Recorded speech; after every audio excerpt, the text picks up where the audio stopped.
Hi, Hi. how are you? All right. Tell us your name At Miranda, and where do you work? I work for Wells Fargo.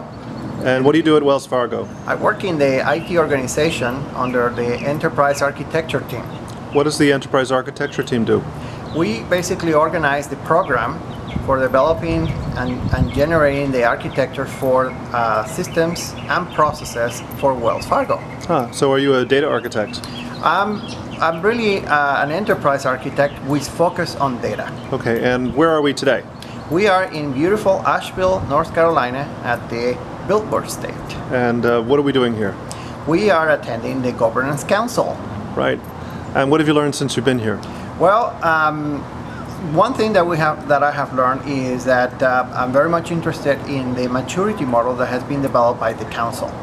Also, the ability to talk to a group of individuals that have extensive knowledge and background on the governance activities that then I can bring back to my organization for proposals and include it as part of our governance process. Okay, so what are some of the things that maybe you are thinking about bringing back to your organization? Like, what are some of the just small recommendations that you might recommend to your organization, to other people that you've learned here?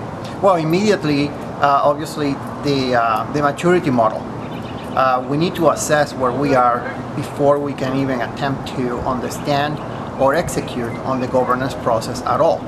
And the maturity model will enable us to understand each one of our organizations, where they stand, and the ability for those organizations then to execute toward a particular goal and objective. So you think about using the maturity model on a unit basis inside the organization as a kind of a standardized assessment? That's correct. Wow. That would be my proposal. Because the flexibility of the maturity model enables us to go organization by organization and enable us to understand the maturity level of that particular organization rather than just simply saying an entire maturity level for Wells Fargo, which is not practical. Great. Thanks so much. Thank you.